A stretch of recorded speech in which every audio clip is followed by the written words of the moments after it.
ओम नमो भगवते वासुदेवाय। जय श्री कृष्ण। प्रिय भक्तगणों, आज मैं आपको गरुड़ पुराण के 16वें अध्याय की कथा सुना रहा हूँ, जिसमें आज हम सुनेंगे मनुष्य शरीर प्राप्त करने की महिमा, धर्माचरण ही मुख्य कर्तव्य, शरीर और संसार की दुख रूपता तथा नश्वरता, मोक्ष धर्म निरूपण। गरुड़ जी ने कहा, हे दया सिंधु, अज्ञान के कारण जीव जन्म मरण रूपी संसार चक्र में पड़ता है। यह मैंने सुना। अब मैं मोक्ष के सनातन उपाय को सुनना चाहता हूँ। हे भगवान, हे देव देवेश, हे शरणागत वत्सल, सभी प्रकार के दुखों से मलिन तथा सार रहित इस भयावह संसार में अनेक प्रकार के शरीर धारण करके अंततः जीव राशियाँ उत्पन्न होती हैं और मरती हैं। उनका कोई अंत नहीं है। ये सभी सदा दुख से पीड़ित रहते हैं। इन्हें कहीं सुख नहीं प्राप्त होता। हे मोक्षेश, हे प्रभु, किस उपाय के करने से इन्हें इस संस्कृति चक्र से मुक्ति प्राप्त हो सकती है, इसे आप मुझे बताएं। श्री भगवान ने कहा, हे ताक्ष, तुम इस विषय में मुझसे जो पूछते हो मैं बतलाता हूँ, सुनो। जिसके सुनने मात्र से मनुष्य संसार से मुक्त हो जाता है, वह पर ब्रह्म परमात्मा निष्कल कला रहित पर ब्रह्म स्वरूप शिव स्वरूप सर्वज्ञ सर्वेश्वर निर्मल तथा द्वैत भाव रहित हैं। वह परमात्मा स्वतः प्रकाश हैं, अनादि अनंत निर्विकार परात्पर निर्गुण और सत्यचित आनंद स्वरूप हैं। यह जीव उसी का अंश है, जैसे अग्नि से बहुत से स्फुलिंग अर्थात चिंगारियां निकलती हैं। उसी प्रकार अनादिकालीन अविद्या से युक्त होने के कारण अनादिकाल से किए जाने वाले कर्मों के परिणाम स्वरूप देह आदि उपाधि को धारण करके जीव भगवान से पृथक हो गए हैं। वे जीव प्रत्येक जन्म में पुण्य और पाप रूप सुख दुख प्रदान करने वाली कर्मों से नियंत्रित होकर ततः जाति के योग से देह शरीर आयु और कर्मानुरोधी भोग प्राप्त करते हैं।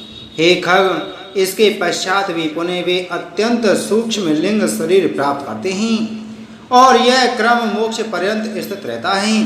ये जीव कभी स्थावर वृक्ष तल आदि जड़ योनियों में, पुनः क्रमियों योनियों में, तदंतर जलचर पक्षी और पशु योनियों को प्राप्त करते हुए मनुष्य योनि प्राप्त करते हैं। फिर धार्मिक मनुष्य के रूप में और पुनः देवता तथा देव योनि के पश्चात क्रमशः मोक्ष प्राप्त करने के अधिकारी होते हैं। विद्विज, स्वेदज और पिंडज, जरायुज, इन 4 प्रकार के शरीरों को सहस्त्रों बार धारण करके उनसे मुक्त होकर सुकृतवश पुण्य प्रभाव से जीव मनुष्य शरीर प्राप्त करता है और यदि वह ज्ञानी हो जाए तो मोक्ष प्राप्त कर लेता है। जीवों की 84 लाख योनियों में मनुष्य योनि के अतिरिक्त अन्य किसी भी योनि में तत्व ज्ञान प्राप्त नहीं होता। पूर्वोक्त विभिन्न योनियों में हजारों हजार करोड़ों बार जन्म लेने के अनंतर उपार्जित पुण्य पुंज के कारण कदाचित मनुष्य योनि प्राप्त होती है। मोक्ष प्राप्ति के लिए सोपान भूत यह दुर्लभ मनुष्य शरीर प्राप्त करके इस संस्कृति चक्र से जो अपने को मुक्ति नहीं कर लेता, उससे अधिक पापी और कौन होगा। उत्तम मनुष्य शरीर में जन्म प्राप्त करके और समस्त सौष्ठव संपन्न अविकल इंद्रियों को प्राप्त करके भी जो व्यक्ति अपने हित को नहीं जानता, वह ब्रह्म घातक होता है।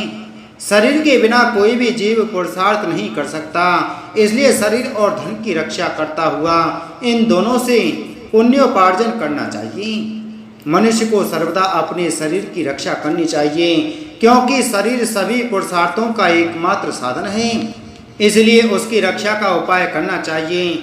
जीवन धारण करने पर ही व्यक्ति अपने कल्याण को देख सकता है।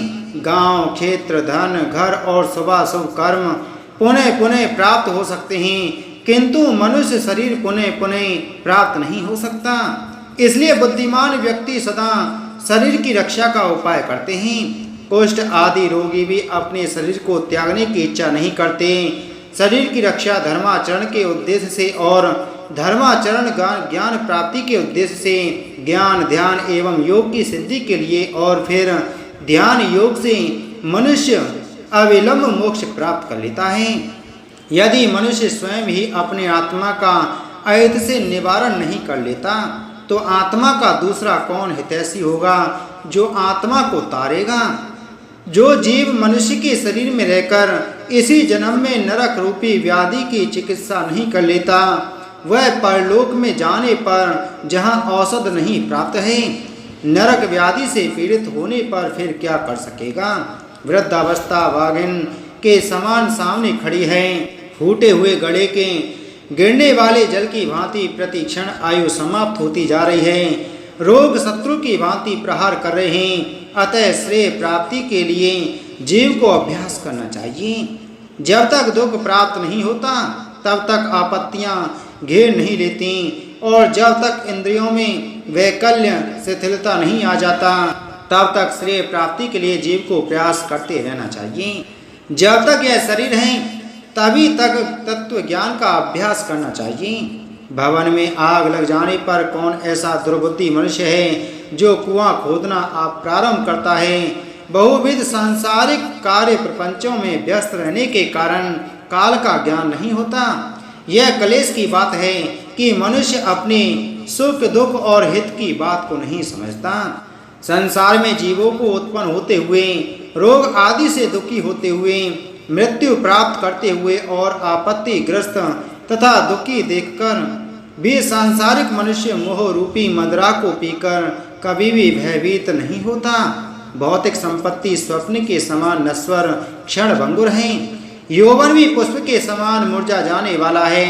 आयु बादलों में चमकने वाली बिजली के समान चंचल है। यह सब जानते हुए भी मनुष्य को कैसे धैर्य हो सकता है। एक तो मनुष्य की 100 वर्ष की आयु ही बहुत थोड़ी है, उसमें भी निद्रा और आलस्य के वशीभूत होकर उसका आधा भाग बीत जाता है और जो शेष है वह भी बाल्यावस्था रोग और जरा में होने वाले दुख से चला जाता है और जो थोड़ा बचा वह भी निष्फल ही बीत जाता है। प्रारंभ करने वाले कार्य के विषय में जो उद्योग नहीं करता और जहाँ ब्रह्म चिंतन आदि में जागरूक रहना चाहिए वहाँ वह सोता रहता है। इसके विपरीत जहाँ सदा सदा वह विद्यमान है उस संसार में वहाँ वह विश्वस्त है। ऐसा जो मनुष्य है वह अभागा क्यों नहीं मारा जाएगा। जल में उठने वाले फैन के समान अतीव क्षणभंगुर देह को प्राप्त करके जीवात्मा उसमें स्थित रहता है। यह शरीर ही उसको प्रिय संवास के रूप में प्रतीत होता है, किंतु इस अनित्य शरीर में जीवात्मा निर्भय होकर कैसे रह सकता है। जो अहित करने वाले विषय भोगों में ही हित बुद्धि रखता है तथा अनिश्चित पुत्र कलत्र देह घे आदि को स्थायी समझता है और भौतिक धन संपत्ति आदि अनर्थकारी वस्तुओं में जो अर्थ बुद्धि रखता है वह अपने परमार्थ को नहीं जानता। जो यह जगत किसी का नहीं हुआ ऐसा देखते हुए भी गिर रहा है और आत्मज्ञान विषयक वचनों को सुनते हुए भी जिसे बोध नहीं होता पढ़ करके भी उसका अर्थ नहीं समझता। ऐसा इसलिए होता है कि जीव भगवान की माया से मोहित है। मृत्यु रोग और जग रूपी ग्रहों के द्वारा गंभीर काल सागर में डूबे हुए इस जगत को कोई भी नहीं जान पाता। प्रतिक्षण क्षीण होते हुए भी इस काल की सूक्ष्म गति को जीव वैसे ही नहीं जान पाता जैसे कच्चे घड़े में स्थित जल के विगलित होने का ज्ञान नहीं हो पाता। कदाचित वायु का वादना संभव हो सकता है। आकाश को खंड खंड करने की तरंगों के गुणफल की कल्पना भी संभव हो सकती है, परंतु आयु के शाश्वत होने की आस्था कतम्पि संभव नहीं हो सकती। जिस काल के द्वारा जल जाती है मेरु पर्वत भी चूर चूर हो जाता है, सागर का जल भी सूख जाता है। उस काल से मनुष्य शरीर की रक्षा की क्या कथा। मेरा पुत्र, मेरी पत्नी, मेरा धन, मेरे बांधव, इस प्रकार मैं कहते हुए मनुष्य रूपी बकरे को हठ पूर्वक काल रूपी भेड़िया मार डालता है। यह मैंने कर लिया, यह करना शेष है, यह दूसरा कार्य भी अभी कुछ करना बाकी है। इस प्रकार की इच्छा से युक्त मनुष्य को यमराज अपने वश में कर लेते हैं। कल किए जाने वाले कार्य को आज, अपराह्न में किए जाने वाले कार्य को पूर्वाह्न में ही कर लेना चाहिए, क्योंकि मनुष्य ने अपना कार्य कर लिया है अथवा नहीं, इसकी प्रतीक्षा मृत्यु नहीं करती। वृद्धावस्था जिसको रास्ता दिखाने वाली है, अत्युग्र रोग ही जिसके सैनिक हैं, ऐसे मृत्यु रूपी शत्रु के तुम सम्मुख स्थित हो, फिर उस प्रबल शत्रु से रक्षा करने वाले परमात्मा की ओर क्यों नहीं देखते, अर्थात उनकी ओर उन्मुख क्यों नहीं होते। तृष्णा रूपी शूल में बिंधे हुए और विषय वासना रूपी घी से सींचे हुए तथा राग द्वेष रूपी अग्नि में पके हुए मनुष्य को मृत्यु खा जाती है। यह जगत ऐसा है कि इसके मृत्यु बालकों, युवकों, वृद्धों और गर्भस्थ जीवों सभी को ग्रस लेती है।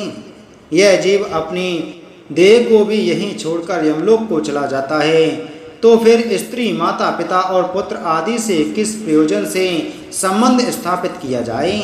यह संसार दुख का मूल कारण है, इसलिए इस संसार में जिसका संबंध है वही दुखी है, और जिसने इस जगत का त्याग किया वही मनुष्य सुखी है। दूसरा कोई भी कहीं भी सुखी नहीं है। यह संसार सभी प्रकार के दुखों का उत्पत्ति स्थान है, सभी आपत्तियों का घर है और सभी पापों का आश्रय स्थान है। इसलिए ऐसे संसार को क्षण मात्र में त्याग देना चाहिए।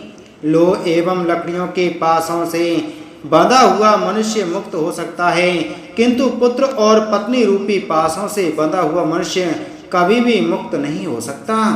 मनुष्य अपने मन को प्रिय लगने वाले इस जगत में जितने पदार्थों से संबंध बनाता जाता है, उतनी ही अधिक शोक की कीलें उसके हृदय में गढ़ती जाती हैं। यह बड़े खेद की बात है कि मनुष्य की देह में स्थित शब्द, स्पर्श, रूप, रस, गंध विषयों का आहार करने वाले इंद्रिय रूपी चोरों ने इस लोक के समस्त धन को अपहृत करके इसे नष्ट कर दिया है। अर्थात परलोक के लिए हितकारी धर्म रूपी जो धन है उसका इंद्रियों ने हरण कर लिया है। मांस लोभी मत्स्य जैसे बंसी में लगे हुए लोहे के अंकुश को नहीं जान पाता, उसी प्रकार विषयों से प्राप्त होने वाली सुख के लोभ से जीव यम यातना की परवाह नहीं करता। हे गरुण, जो अपने हित और अहित को नहीं जानते, सदा कुमार पर चलने वाले हैं और मात्र पेट भरने में ही जिनका सारा अध्यवसाय रहता है, वे मनुष्य नरकगामी हैं। निंद्रा, मैथुन और आहार आदि की स्वाभाविक प्रवृत्ति सभी प्राणियों में समान रूप से विद्यमान रहती है। उनमें जो वास्तविक हित अहित को जानने वाला ज्ञानवान है वह मनुष्य कहा जाता है, और उस ज्ञान से जो शून्य है वह पशु कहलाता है।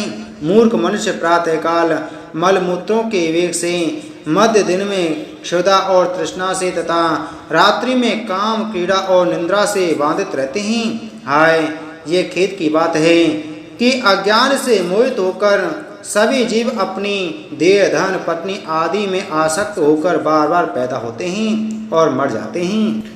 इसलिए सदा आसक्ति का त्याग कर देना चाहिए, और यदि उसका सर्वथा त्याग न हो सके तो महापुरुषों के साथ संबंध बनाना चाहिए, क्योंकि संत पुरुष संसार शक्ति रूपी रोग के भेषज हैं। सत्संग और विवेक, ये दोनों ही व्यक्ति के दो निर्मल नेत्र हैं।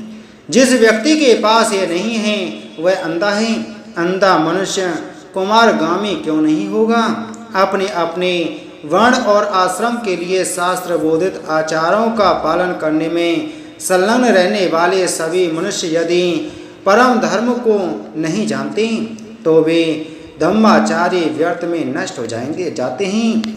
कुछ लोग अनेक प्रकार की क्रियाओं को करने का प्रयत्न करते हैं और कुछ अन्य व्रत, उपवास आदि में संलग्न रहते हैं। अज्ञान से आवृत आत्मा वाले कुछ लोग ढोंगी बनकर विचरण करते हैं। कर्मकांड में आस्था रखने वाले मनुष्य शास्त्र बोधित नाम मात्र की फलश्रुतियों से संतुष्ट होकर के मंत्रोच्चारण और होमादि कृत्यों से तथा यज्ञ से विस्तृत दानों से भ्रांत रहते हैं, उन्हीं में उलझे रहते हैं। मेरी माया से विमोहित होकर शरीर को सुखाने वाले मूर्ख लोग एक मुख, उपवास आदि व्रतों का आचरण करके परोक्ष परम गति को प्राप्त करना चाहते हैं। शरीर को दंड देने मात्र से क्या अविवेकी पुरुषों को मुक्ति प्राप्त हो सकती है? वाल्मीकि सांप की बावी को ताड़न करने मात्र से क्या कहीं भी महासर्प की मृत्यु होती है? बड़ी लंबी जटाओं के भार को ढोने वाले और मृग चर्म आदि से युक्त दंभिक पुरुष वेश धारण करके ज्ञानी की भांति ही लोक में भ्रमण करते हैं और लोगों को भी भ्रमित करते हैं। सांसारिक सुख में आसक्त जो व्यक्ति मैं ब्रह्म ज्ञानी हूँ ऐसा कहता है, वह कर्म मार्ग तथा ब्रह्म ज्ञान मार्ग दोनों मार्गों से भ्रष्ट हो जाता है। उसे चंडाल की भांति छोड़ देना चाहिए। संसार में, घर में और अरण्य में लज्जा त्याग कर समान रूप से नग्न होकर गर्दभ आदि पशु भी विचरण करते हैं, तो क्या इस आचरण से वे संसार से विरक्त हो जाते हैं? यदि मिट्टी और भस्म के धारण करने मात्र से मनुष्य मुक्त हो जाता है, तो मिट्टी और भस्म में शयन करने वाला वह कुत्ता भी क्या मुक्ति प्राप्त कर लेगा? घास पात और जल का आहार करने वाले तथा निरंतर जंगल में निवास करने वाले श्रृंगार, चूहे तथा मृग आदि पशु भी क्या तपस्वी योगी हो जाते हैं? अर्थात अन्न छोड़ देने, ग्राम या नगर में निवास छोड़कर वन में रहने मात्र से कोई सन्यासी नहीं हो जाता। मंडूक अर्थात मेढक और मत्स्य आदि जलचर जीव जन्म से लेकर मृत्यु पर्यंत गंगा आदि नदियों में निवास करते हैं, तो क्या वे योगी हो जाते हैं? कबूतर, सिलवृत्ति, कंकड़ का आहार करने वाले हैं तथा चातक कभी भी भूमि पर स्थित जल को नहीं पीते, तो क्या इससे वे व्रती हो जाते हैं? इसलिए हे खगेश्वर, पूर्वोक्त संपूर्ण कर्मानुष्ठान केवल लोक रंजन मात्र के लिए है। मोक्ष का अकरण तो साक्षात तत्व ज्ञान ही है।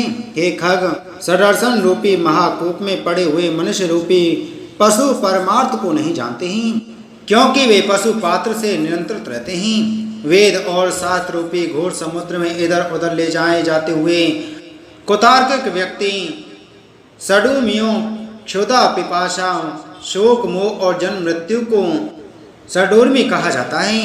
वे ग्रस्त होकर स्थित रहते हैं। वेद शास्त्र और पुराणों को जानने वाला भी जो मनुष्य परमार्थ को नहीं जानता, विडम्बनाग्रस्त, उसका पूर्वोक्त संपूर्ण ज्ञान कोए के कांव कांव करने जैसा है। परम तत्व से प्राणमुख जीव यह ज्ञान है, यह यज्ञ है। इसी चिंता से व्याकुल होकर रात दिन शास्त्रों का अध्ययन करते हैं। काव्योचित अलंकारों से सुशोभित गद्य वाक्य रचना या छंदोबद्ध कविता की रचना करने पर भी विषयोपभोग के प्रति लालायित इंद्रियों वाले तत्व ज्ञान रहित मूढ़ व्यक्ति नाना चिंताओं के कारण दुखी रहते हैं। परम तत्व की प्राप्ति तो अन्य प्रकार से होती है, किंतु लोग अन्य प्रकार के उपाय करके क्लेश प्राप्त करते हैं। शास्त्र का भाव तो कुछ और होता है, परंतु वे उसकी व्याख्या कुछ दूसरे प्रकार से करते हैं। कुछ अहंकारी व्यक्ति गुरु उपदेश आदि को प्राप्त न करके भी उन्मनी भाव के विषय में कहते हैं, पर वे स्वयं उसका अनुभव नहीं करते। बहुत से लोग वेद और शास्त्र का अध्ययन तो करते हैं और परस्पर एक दूसरे को बोध भी कराते हैं, तात्पर्य समझाते हैं, पर वे परम तत्वों के विषय में उसी प्रकार कुछ नहीं जानते जिस प्रकार कलशी पाकरस को नहीं जानती। पुष्प को धारण तो सिर करता है, किंतु उस पुष्प की गंध को नासिका ही जानती है। ठीक इसी प्रकार वेद और शास्त्र का अध्ययन में उसी प्रकार भटकता फिरता रह जाता है, जैसे कोई मूर्ख ग्वाला अपनी कोख में बकरे को पकड़े रखने पर भी उसको खोजने के लिए कुएं में देखता है। संसार के मोह का नाश करने के लिए शास्त्र के शब्दों के अर्थ को जानना मात्र पर्याप्त नहीं है। दीपक की बात से कभी अंधकार की निवृत्ति नहीं हो सकती। बुद्धिहीन मनुष्य का पढ़ना अंधे व्यक्ति के दर्पण देखने के समान व्यर्थ है। अतः बुद्धिमान व्यक्ति को ही शास्त्रीय तत्व ज्ञान का लक्षण हो सकता है, अर्थात बुद्धिमान को ही तत्व ज्ञान लक्षित हो सकता है। जो यह ज्ञान यहाँ है इसे जानना चाहिए। इस प्रकार बुद्धि करके शास्त्र में प्रतिपादन सब कुछ सुनना चाहिए। वह 1000 दिव्य वर्षों की आयु प्राप्त करके भी शास्त्रों का अंत प्राप्त नहीं कर सकता। अनेक शास्त्र हैं, आयु अत्यल्प है, जिसमें करोड़ों विघ्न हैं। इसलिए जैसे हंस जल के मध्य में से दूध को ग्रहण कर लेता है, उसी प्रकार बुद्धिमान व्यक्ति को भी शास्त्र के सार तत्व का ज्ञान प्राप्त करना चाहिए। वेद शास्त्रों का अभ्यास कर वहाँ से तत्व ज्ञान प्राप्त करके बुद्धिमान मनुष्य को चाहिए कि जैसे धान चाहने वाला व्यक्ति धान ग्रहण करके पलाल अर्थात पुआल को छोड़ देता है, उसी तरह उसे भी अन्य सभी शास्त्रों को छोड़ देना चाहिए। जैसे अमृत से तृप्ति व्यक्ति के लिए भोजन की कोई आवश्यकता नहीं होती, उसी प्रकार हिताक्ष तत्वज्ञ को शास्त्र से कोई प्रयोजन नहीं होता। हे विनताजमज, न वेदाध्ययन से मुक्ति प्राप्त होती है और न शास्त्रों के अध्ययन से ही मोक्ष की प्राप्ति ज्ञान से ही होती है, किसी दूसरे उपाय से नहीं। जिस प्रकार मुक्ति के लिए ना तो आश्रम धर्म का अनुष्ठान कारण है, ना दर्शनों का अध्ययन कारण है, उसी प्रकार स्रोत स्मार्त कर्म भी कारण नहीं है, मात्र ज्ञान ही मोक्ष का उपाय है। गुरु का वचन ही मोक्ष देने वाला है, अन्य सब विद्याएं विडंबना मात्र हैं। लकड़ी के हजारों बारों की अपेक्षा एक संजीवनी ही श्रेष्ठ है। कर्मकांड और वेद शास्त्र आदि के अध्ययन रूपी परिश्रम से रहित केवल गुरु मुख से प्राप्त अद्वैत ज्ञान ही कल्याणकारी कहा गया है। अन्य करोड़ों शास्त्रों को पढ़ने से कोई लाभ नहीं। वेद आदि आगम शास्त्रों का अध्ययन तथा विवेक इन दो साधनों से ज्ञान की प्राप्ति होती है। आगम से शब्द ब्रह्म का ज्ञान प्राप्त होता है और विवेक से पर ब्रह्म का ज्ञान प्राप्त होता है। कई विद्वान अद्वैत को वास्तविक परम तत्व स्वीकार करते हैं और कुछ अन्य विद्वजन द्वैत तत्व की ही प्रतिष्ठा चाहते हैं, किंतु द्वैत और अद्वैत से पृथक सभी के लिए समान रूप से स्वीकार परम तत्व को कोई नहीं जानता। न मम मेरा नहीं है और मम मेरा है, ये दो पद भावना ही बंधन और मोक्ष के कारण हैं। मम बुद्धि करने से प्राणी बंधन को प्राप्त होता है और मेरा नहीं है, इस प्रकार की भावना करने से मुक्त होता है। कर्म वही है जो बंधन का हेतु नहीं होता तथा विद्या वही है जो मोक्ष प्रदान कराते, और इससे अतिरिक्त कर्म केवल श्रम मात्र के हेतु हैं जो शरीर के लिए क्लेशप्रद है, तथा अन्य प्रकार की विद्या शिल्प चातुर्य मात्र हैं।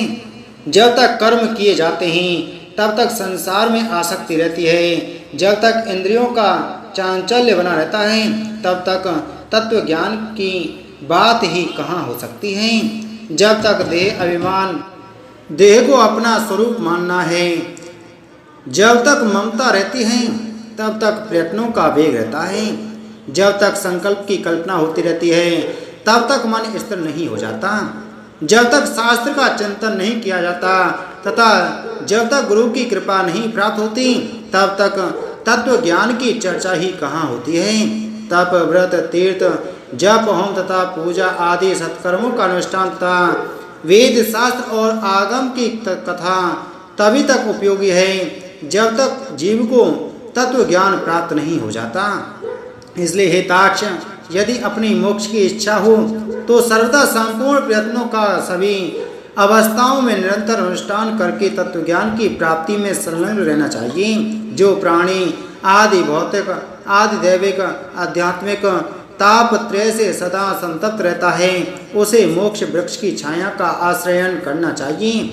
जिस मोक्ष वृक्ष का पुष्प धर्म और ज्ञान स्वरूप है तथा फल स्वर्ग एवं मोक्ष है, इसलिए श्री गुरु मुख से आत्म तत्व विषयक ज्ञान प्राप्त करना चाहिए। ज्ञान हो जाने पर प्राणी इस घोर संसार बंधन से सुखपूर्वक मुक्त हो जाता है। हे ताक्ष, मैं तत्वज्ञानी पुरुष के द्वारा किए जाने वाले अंतिम कृत्य के विषय में तुम्हें बतलाता हूँ। सुनो, जिस उपाय को करके जीव को ब्रह्म निर्वाण संयक मोक्ष की प्राप्ति होती है, अंत काल में आ जाने पर पुरुष वह छोड़कर अनासक्ति रूपी शस्त्र से दिए गए आदि विषयक ममत्व को काट डालें। वह धीर पुरुष घर से निकलकर पवित्र तीर्थ के जल में स्नान करके पवित्र और एकांत देश में विधिवत आसन लगाकर बैठ जाए और शुद्ध परम त्रिव्रत ब्रह्माक्षर अर्थात ओंकार का मन से अभ्यास करें तथा ब्रह्म बीज स्वरूप ओंकार का निरंतर स्मरण करके श्वास को जीतकर मन को नियंत्रित करें।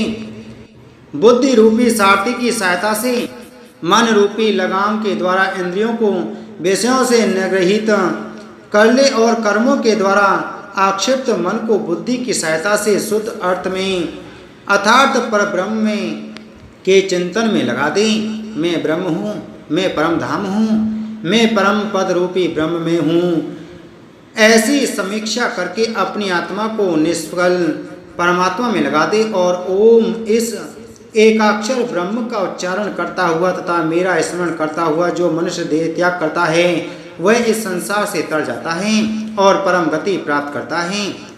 मान और मोह से रहित तथा आसक्ति से उत्पन्न होने वाले दोषों को जीत लेने वाले सुख दुख आदि द्वंद्वों से मुक्त ज्ञानी पुरुष उस शाश्वत अविनाशी परम पद को प्राप्त होते हैं। जो व्यक्ति राग और द्वेष रूपी मलों का अपहरण करने वाले ज्ञान रूप जलाशय और सत्य स्वरूप जल वाले मानस तीर्थ में स्नान करता है वह मोक्ष प्राप्त कर लेता है। जो प्रौढ़ वैराग्य को धारण करके अन्य भावों का परित्याग कर केवल मद विषयक भावना के द्वारा मेरा भजन करता है, ऐसा पूर्ण दृष्टि रखने वाला अमलांतरात्मा संत ही मोक्ष को प्राप्त कर लेता है। तीर्थ में मृत्यु हो जाए इस उत्कंठता से उत्सुक होकर जो अपने घर का परित्याग करके तीर्थ में निवास करता है और मुक्ति क्षेत्र में मरता है वही मोक्ष प्राप्त करता है। अयोध्या, मथुरा, कनकल, हरिद्वार, काशी, कांची, अवंतिका और द्वारावतीपुरी ये 7 पुरियां मोक्ष देने वाली हैं। हे ताक्ष, मैंने सनातन मोक्ष धर्म को तुम्हें बता दिया। ज्ञान और वैराग्य के सहित इसे सुनकर पुरुष मोक्ष प्राप्त करता है। तत्वज्ञ पुरुष मोक्ष प्राप्त करते हैं, धार्मिक पुरुष स्वर्ग को प्राप्त होते हैं, पापियों की दुर्गति होती है और पशु पक्षी आदि पुनः पुनः जन्म मरण रूपी संसार में भ्रमण करते हैं।